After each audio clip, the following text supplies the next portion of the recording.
দেখো প্রশ্নতে কি বলা আছে, দেখো বলছে একটু আগে আমি যে কথাগুলা বললাম ওই কথাগুলোর সাথে মিল আছে কিনা দেখো। বলছে how much you have to deposit now, এটা ভাষাগত বিভিন্ন কথা বলে দিবে। কেমন?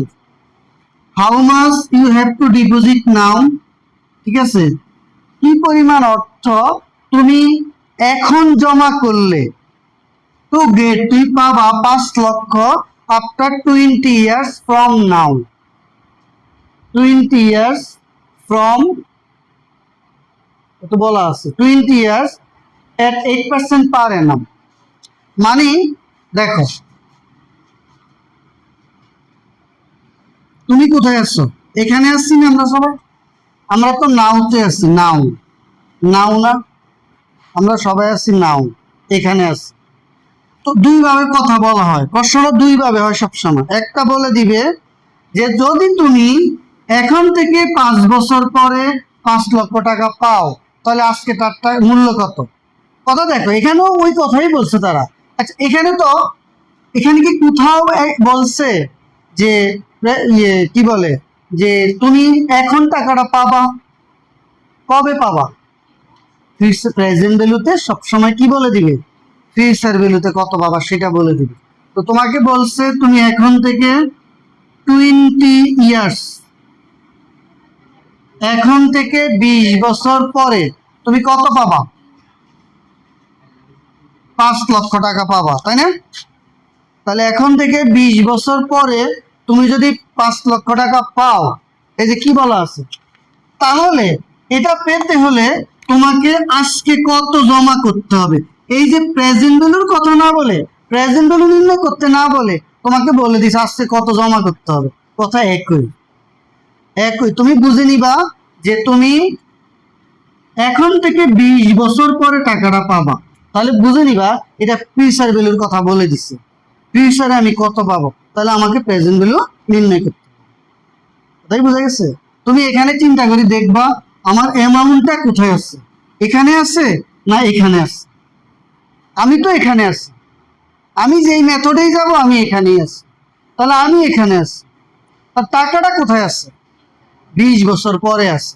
তাহলে আমাকে বলছে দু প্রশ্ন যদি এভাবে না বলে যদি বলতো যে তুমি এখন থেকে, হ্যাঁ, তুমি যদি এখানে যদি এভাবে বলতো ইউ হ্যাভ টু রিসিভ, যদি বলতো তুমি রিসিভ করবা 5 লক্ষ টাকা আফটার 5 ইয়ার্স ফ্রম নাও বা আফটার 20 ইয়ার্স ফ্রম নাও, তুমি এখন থেকে 20 বছর পরে 5 লক্ষ টাকা গ্রহণ করলে তার বর্তমান মূল্য কত। এটা কিন্তু ওরা চায় নাই, ওরা চাইছে কি তুমি এখন কত জমা করলে 20 বছর পরে 5 লক্ষ পাবা। আমি তোমাদেরকে বলতেছি প্রেজেন্ট ভ্যালু যখন আমরা করব আমরা ফোকাস করব ফিউচারের অ্যামাউন্ট কত দেওয়া আছে, ফিউচারে আমি কত পাবো। তাহলে এখন আমি কত জমা করব এটার মানে কি, তাহলে প্রেজেন্ট ভ্যালু কত। ঠিক আছে, তাহলে আমরা কি, এই যে দেখো এটার ইন্টারেস্ট কত, 8%। তাহলে present value future value 1+IN। এটা কি লামসাম অ্যানুয়াল নাকি লামসাম নট অ্যানুয়াল, বুঝি বলবা। লামসাম অ্যানুয়াল, তার মানে টাকাটা আমি একবারেই পাবো। এবং সুদ বছরে কয়বার পাবো? সুদ কতবার পাবো? একবারেই পাবো। ঠিক আছে, তাহলে 5 লক্ষ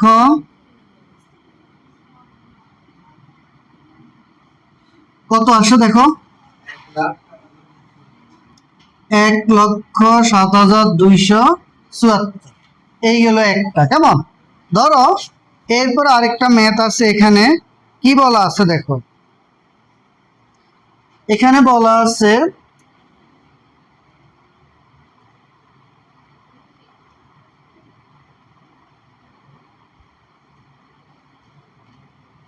what amount for now, হ্যাঁ, now at 14%, 16, প্রবলেম 16। এই যে খেয়াল করো 14%, এই যে 1,000 ইন হ্যান্ড টুডে, তোমার হাতে এখন আজকে আজকে 1000 টাকা আছে। দ্বিতীয়ত বলছে যে 2000 ইন 6 ইয়ার্স ফ্রম নাও, বুঝে নিতে হবে কি বলছে কথাটা। দেখো বলছে হোয়াট অ্যামাউন্ট ইজ হোয়াট নাও এর 14%। যেমন তোমাকে বের করতে বলছে তোমার হাতে এখন 1000 আছে এবং তুমি এখন থেকে 6 বছর পরে 2000 টাকা পাবা। দুইটারই তুমি প্রেজেন্ট ভ্যালু নির্ণয় করতে বলছে।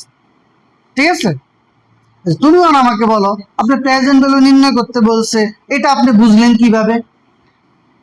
আমাকে কিন্তু প্রশ্নে বলে দিচ্ছে 6 ইয়ার্স পরে আমি 2000 পাবো, তাহলে 6 বছর পরে আমি যে 2000 পাবো সেটা তো তাহলে আমার ফিউচার ভ্যালু দেওয়া আছে প্রশ্নে, তাহলে আমাকে বের করতে হবে কি, প্রশ্নে যখন প্রেজেন্ট এখনকার অ্যামাউন্ট দেওয়া থাকবে তখন আমি ফিউচার অ্যামাউন্ট বের করব। ঠিক আছে, পুরো অঙ্কটা প্রেজেন্ট ভ্যালুর কনসেপ্ট। কিভাবে বুঝলাম? দেখো এই যে বলছে এই যে আমার হাতে এখন 1000 আছে, এটার মূল্য কত, এবং অর 2000 ডিউ ইন 6 ইয়ার্স, আমি যদি 2006 বছর পরে পাই। ঠিক আছে, তাহলে প্রথমটা আমি কি বলবো? দেখো 1 নম্বরটা present value future value 1 + IN। ঠিক আছে, দেখো কত আসছে, এটা কত 1000 না, 1 + 0.14, এটার n কত হবে বলো তো? 1 নম্বরটার n কত হবে? n হবে 0। তাহলে এটা কত? তাহলে আমরা কি বুঝছি বিষয়টা? তাহলে আমার কাছে যদি এই মুহূর্তে যেই টাকাটা থাকে ওই টাকাটার প্রেজেন্ট ভ্যালু মানে কি তত টাকায়, দেখে আমরা ক্লিয়ার? তাহলে কেন তত টাকাই হয়? কারণ সময় হলো 0। এই গেল এইটা। এর পরেরটা দেখো,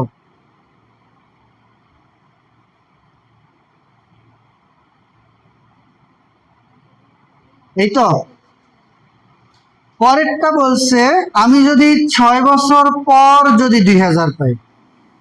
ঠিক আছে, দেখো আমি 2000 টাকা পাবো 1 + 6 ইয়ার্স, কেমন?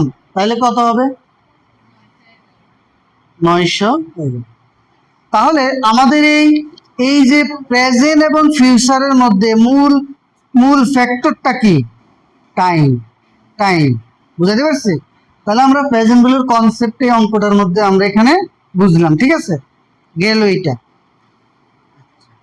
এরপরে দেখো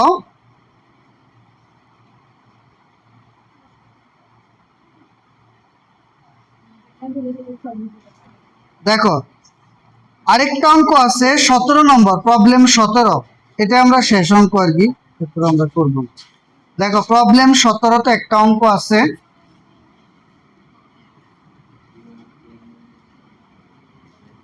দেখো ম্যাথটিতে কি বলা আছে লক্ষ্য করো। You are planning to buy a car next year. ধরো বলা আছে ইউ আর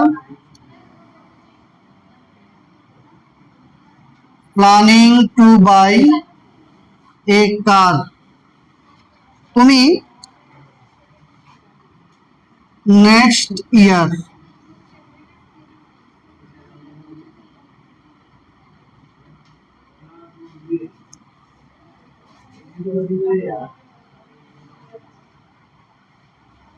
বলা আছে তুমি প্ল্যানিং করছো, তুমি তুমি প্ল্যানিং করছো নেক্সট ইয়ার একটা কার কিনবা। দ্যাট উইল কস্ট কত? 10 লক্ষ। এট দ্যাট টাইম, ওই সময় কারের মূল্য কত? 10 লক্ষ টাকা। তাহলে তুমি কোথায় আছো?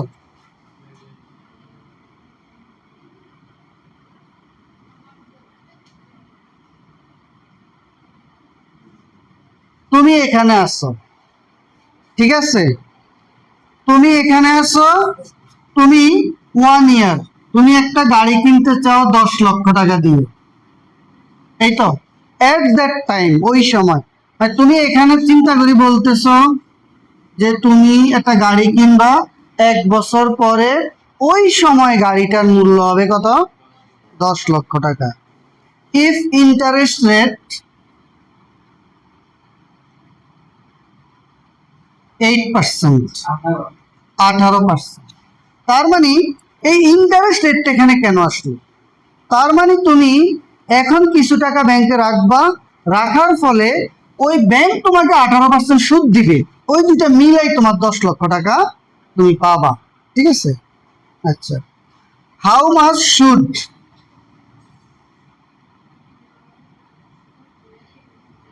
Much should you set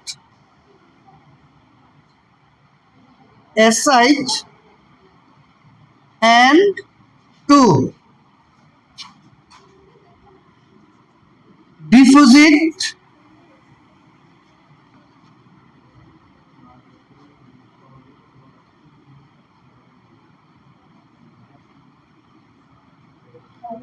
in order to pay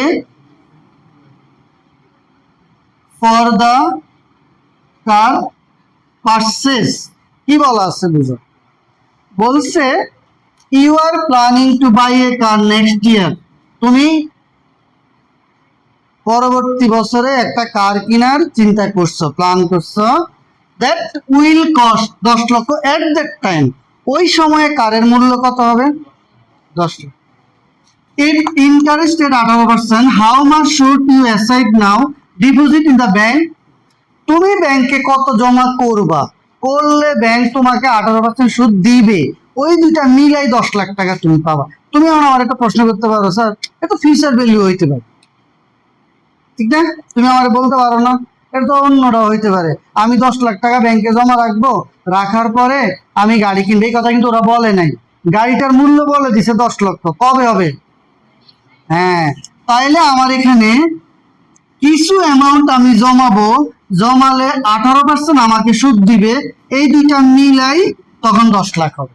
তাহলে আমি এখন কত ব্যাংকে রাখলে আমি 1 বছর পরে 10 লাখ পাবো? তাহলে আমি এখন যা রাখবো তা প্রেজেন্ট ভ্যালু না? সব সময় মনে রাখবা। দেখো প্রেজেন্ট ভ্যালুটা কি জানো? প্রেজেন্ট ভ্যালু বোঝার উপায় হলো, প্রেজেন্ট ভ্যালু হলো ফিউচার ভ্যালু মাইনাস ইন্টারেস্ট, মনে থাকবে? তার মানে আমি ফিউচারে যা পাবো এটার মধ্যে কি যুক্ত আছে?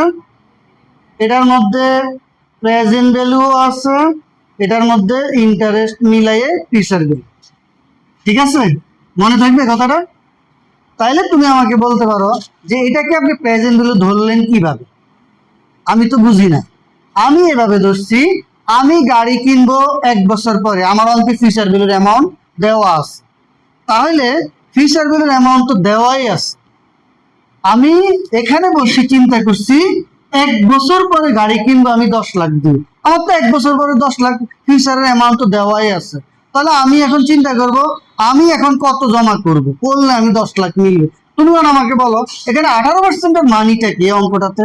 মানে হলো আমি এখানে যা নির্ণয় করব ওইটা ব্যাংকে জমা রাখলে ব্যাংক আমাকে সুদ সহ 10 লাখ দিবে। তাহলে আমার এখানে প্রেজেন্ট ভ্যালু কত আসে দেখো, ফিউচার ভ্যালু 1+IN, এই তো। তাহলে ফিউচার ভ্যালু কত আমার বলো? 10 লক্ষ টাকা। তাহলে এখানে হবে 10 লক্ষ 1+18, কত বছর? 1 বছর, কত?